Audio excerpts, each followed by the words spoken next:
Live with studios in Midland and Odessa, you're watching CBS7 First Alert News at 9 on the CW West Texas. The artists that are here, you will see them working in traditional and non-traditional ways.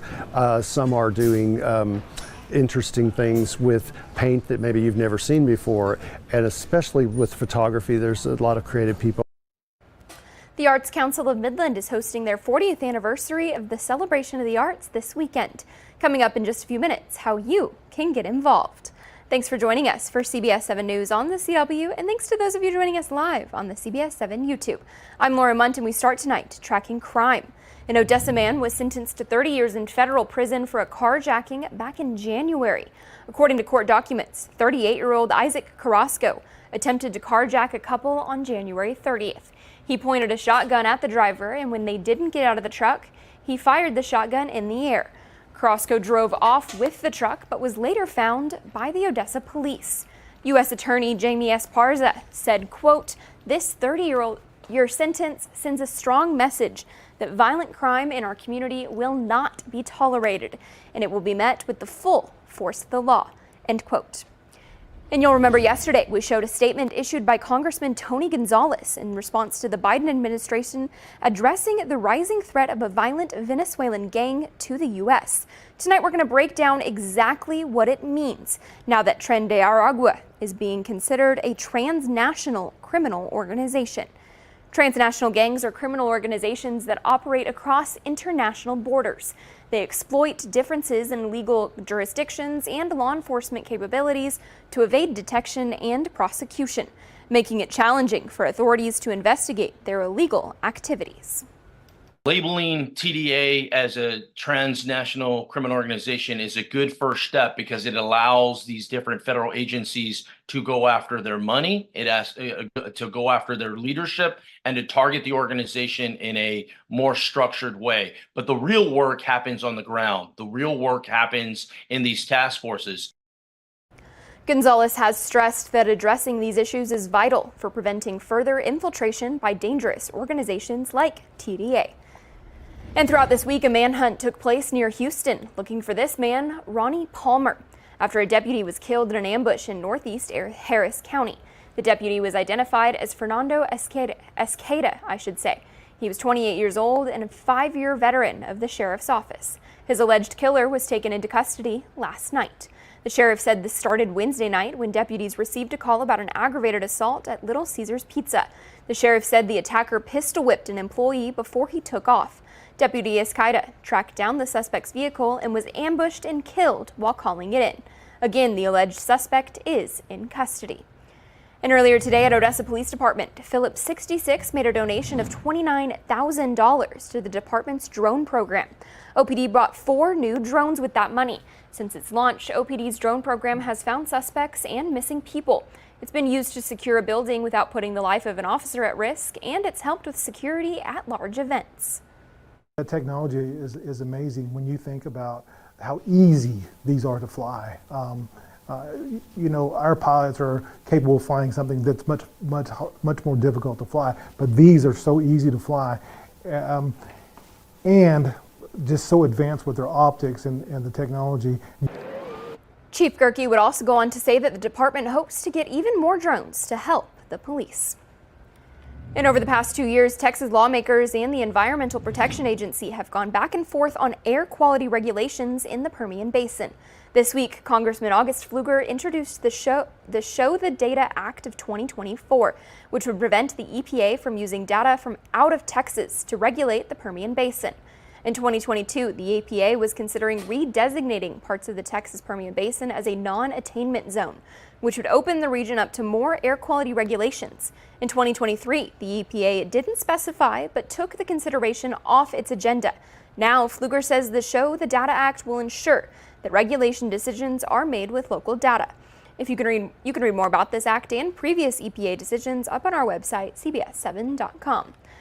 Let's take a pause and talk your weather forecast with Chief Meteorologist Tom Tieferteller as we get ready for the weekend. Tom, what can we expect? Well, we are going to be looking at more heat in our forecast as temperatures stay into the mid-90s, hoping for an isolated shower, thunder shower. Everything we had today was down in the Big Bend area. That is winding down for the time being. Had a couple near Castellon and on the east side near Rio Grande Village a little bit earlier, but everything's dying out and temperatures again rather hot, all the way up to 99 degrees in Big Spring this afternoon and 98 out at the Midland National Air and Spaceport. We're trying to cool off a little bit. Big Spring still at 90 and 90s out towards Monahans, Pecos, right across the Midland Odessa area. Again, topped out into the mid-90s today as winds are out of the southeast. A little gusty at times, but nothing too bad. And taking a look at your weekend, again, we are going to be looking at an isolated thunderstorm chance coming up in the forecast as temperatures stay into the mid-90s. Thank you, Tom. And now that you've got your weekend weather, let's take a look at some weekend plans, preferably some air-conditioned weekend plans. Celebration of Arts is in Midland, returning for its 40th year. The festival will have live performances, local entertainers, family-friend activities, and food trucks. 60 artists from all over Texas and surrounding states will have their work on display. Each artist that's come has a booth full of work. There's a variety of painters and jewelers and people that do photography. We have some wood and fiber artists, as well as people that make things from clay. And you won't see anything here that's mass produced. It's all one of a kind.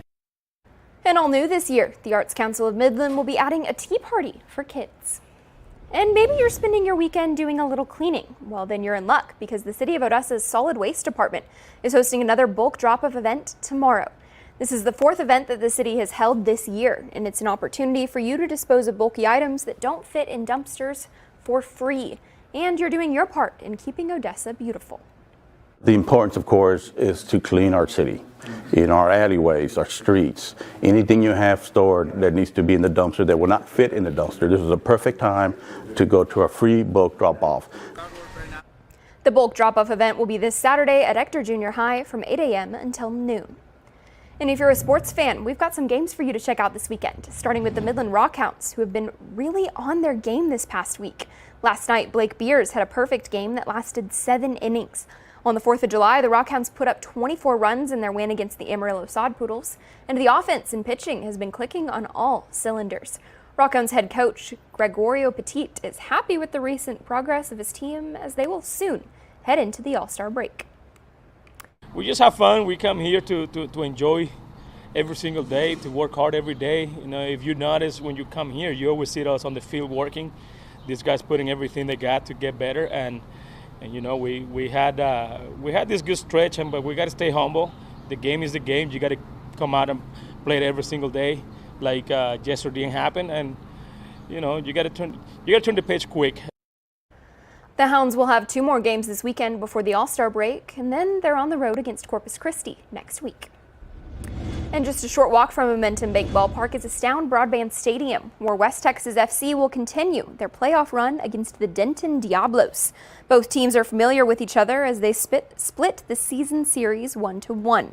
Members of the team also urge fans to be in attendance as they feed off the energy the crowd brings. Yeah, I mean, we've played them twice too already.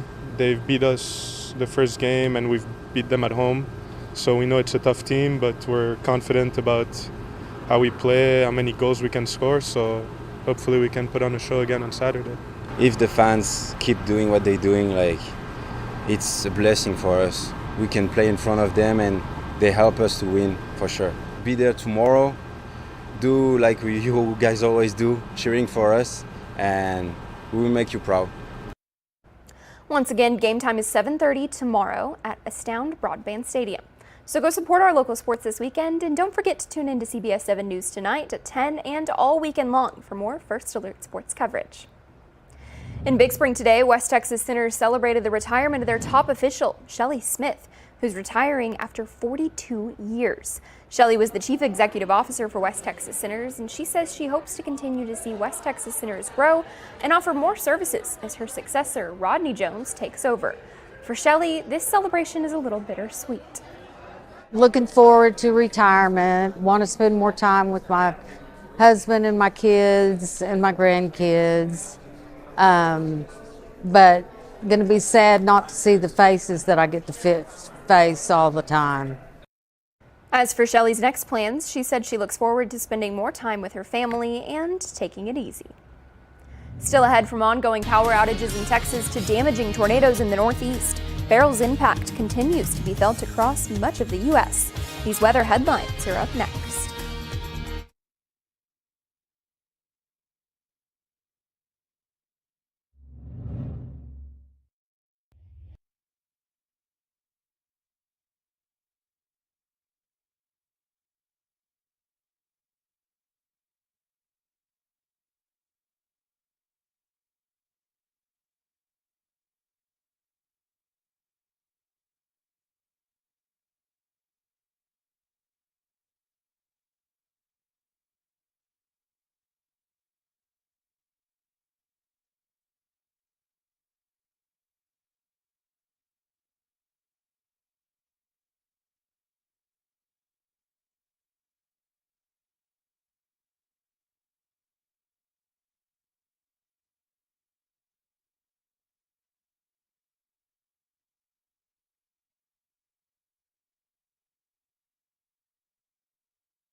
Remnants of what was Hurricane Beryl continue to wreak havoc across the country. Intense flash flooding in Vermont has claimed at least 2 lives. Meanwhile, more than 1 million Texans are still without power after the storm, and the rising heat is a growing concern. CBS's Jared Hill has the latest. Thank you. In Houston, Texas, another long line for supplies in scorching 90-degree heat as more than 1 million people go a 4th day without power after Hurricane Beryl. All of our food ruined the day before yesterday, so we haven't eaten since the day before yesterday. Nearly 2,000 miles away, remnants of Hurricane Beryl blew through New England, with deadly flooding leaving parts of Vermont a muddy mess. And 2 tornadoes spawned in western New York. This family's home and livelihood destroyed. Trying to figure out what we're going to do in the future to provide for our family. It's not easy. In the West, record-breaking heat is again bearing down on folks in Las Vegas.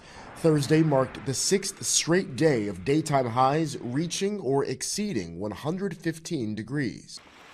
First responders in Henderson, Nevada have started using polar pods and what's called cold immersion therapy to treat heat-related illnesses. They're going to be in an extreme state of shock at that point. So when we get called for those patients, we want to be able to rapidly cool their body temperature down in a controlled manner. In parts of California, officials say there's been a growing number of heat-related deaths since the beginning of July, and more high temps are on the way.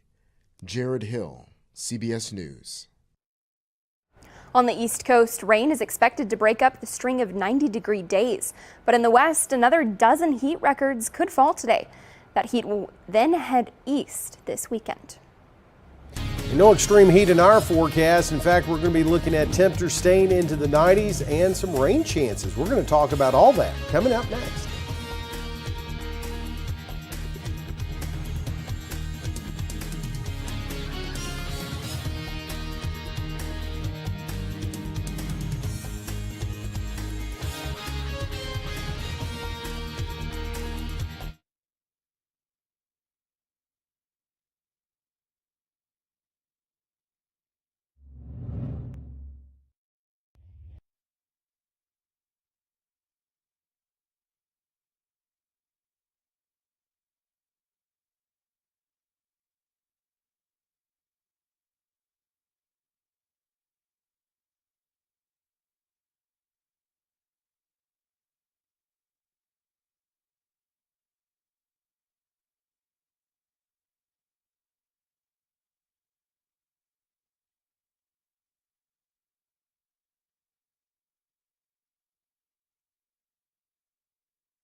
Now, from the CBS7 First Alert Weather Center, here's Chief Meteorologist Tom Tiefertiller. Well, taking a look at the satellite and radar view, the place to be for showers and thunder showers has been Big Bend National Park. A little thunder shower there near Lajitas at the present time, and some activity on the east side of Big Bend National Park a little bit earlier. Expecting this to wind down here over the next couple of hours, and nothing doing across the Permian Basin, the Trans-Pecos, as we're enjoying some generally clear skies out there. Temperatures are still kind of hot into the lower 90s across the Permian Basin after a day of mid to upper 90s out there.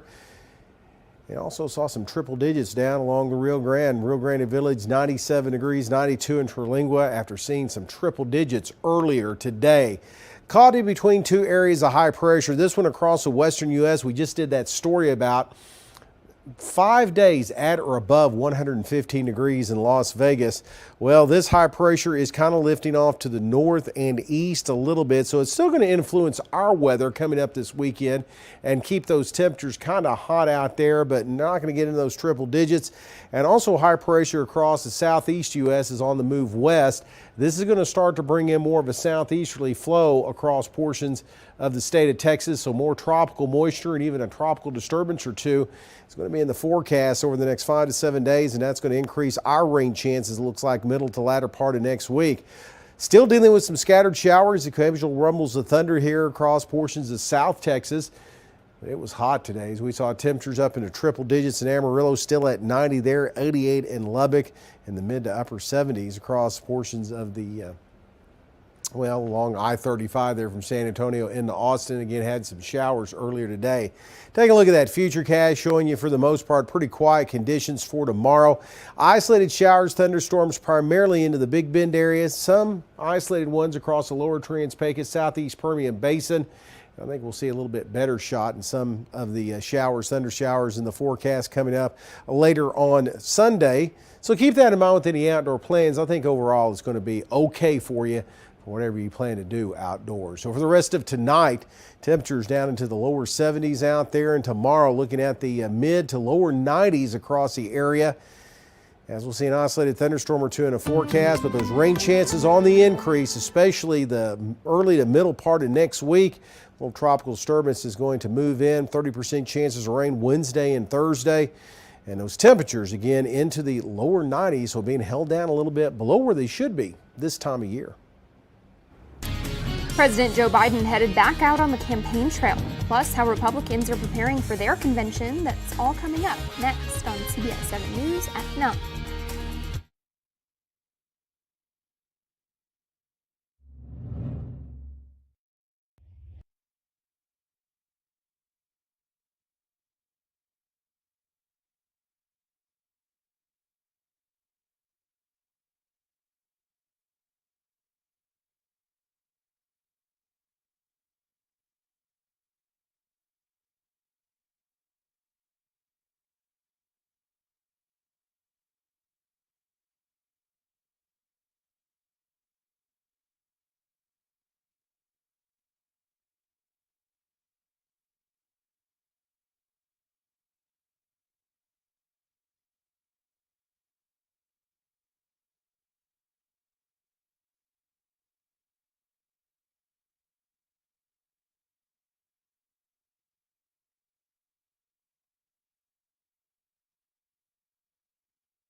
President Joe Biden vowing to stay in the race as questions continue to swirl around his candidacy. Michael Yoshida joins us with more from the White House.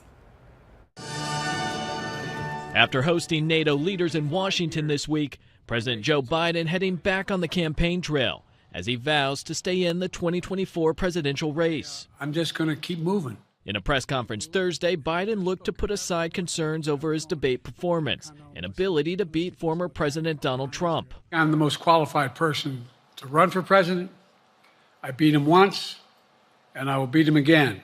There was a notable gaffe when he mistakenly referred to Vice President Harris as Trump, but the president also offered in-depth answers on foreign policy and the economy. We're seeing President Biden talk about foreign policy and all these leaders and these issues.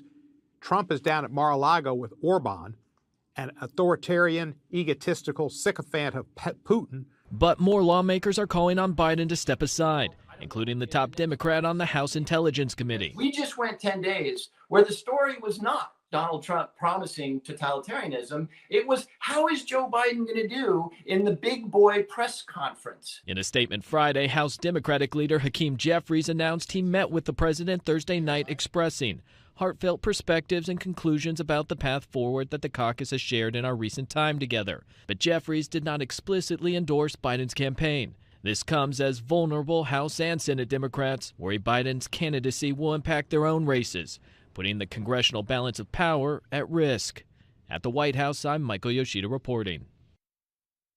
Meanwhile, Republicans are staying out of the way until they kick off their convention on Monday in Milwaukee. Caitlin Huey-Burns is there to show us what to expect. As some Democrats are questioning their nominee, Republicans are rallying around theirs. Former President Donald Trump will be nominated at the party convention here in Milwaukee next week. And Biden's insistence on staying in this race is welcome news for the Trump campaign, which is eager for a rematch. The only X factor at this point for Republicans is who Trump will choose as his running mate, and he may wait until the convention starts in Milwaukee next week to make that decision, ceding the spotlight over the weekend to Democrats' struggles. The top contenders for the pick are North Dakota Governor Doug Burgum and Senators J.D. Vance and Marco Rubio. We also are waiting for a list of speakers, but we know that Byron Donalds, the Florida congressman, and Arkansas Senator Tom Cotton are given primetime speaking spots at the convention. Florida Governor Ron DeSantis, who challenged Trump for the nomination, is also speaking at the convention here in Milwaukee. But Nikki Haley, another Trump rival, was not invited to attend. Trump will have a rally in the battleground state of Pennsylvania tomorrow before arriving here in Milwaukee next week. Caitlin Huey-Burns, CBS News, Milwaukee. Still ahead, a part of central Pennsylvania got a Texas-sized traffic headache thanks to a bull on the run. We've got the story next.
All right, Tom, not a sight you see every day on the East Coast, but a Texas Longhorn. Not really in Texas either, you know, I mean. I don't see it. That's true. We do have a couple here in Odessa that I've seen.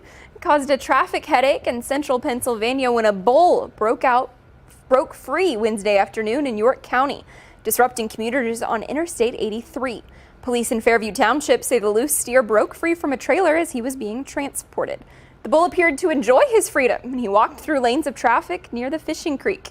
He was also spotted looking into an office space in the area, but his jaunt was short-lived, and PennDOT officials say the bull was captured after about an hour of being at large. You've got some real cowboys out there too, Rick, roping them. Oh, they got, look at that. Ready to go. I don't think I've ever seen someone use a lasso. And he's in the real only life. guy. He's the only guy in central Pennsylvania That with the knows cowboy how to hat. do it. Okay, you know. Anyway, That is great, but I would love to see that on my commute. I would definitely be filming it too, I think. I'd go help. Of course, they're on the East Coast. They think this is a daily occurrence. Oh yeah, here in that's what they Texas. think we do every day. That's right. I'm So- born and raised here. I don't think I've ever seen anything like that. Well, one thing in Texas we're known for is our heat too, along with yeah. our Longhorns, and we're going to get a little bit of that this weekend, but really not all that bad for this time of the year. Now, increasing rain chances are going to be on the way late in the weekend, and especially next week as we start to get some tropical moisture in the forecast, and that'll hold temperatures down a little bit. So, a welcome change coming up in the weather pattern. I think I might still just stay inside. I think it might be a little, still a little too warm. hot for me. I won't come out until the fall. Oh, okay. I'm ready for that. Thanks for joining us for CBS 7 News at 9 on the CW. We've got more news coming up tonight at 10.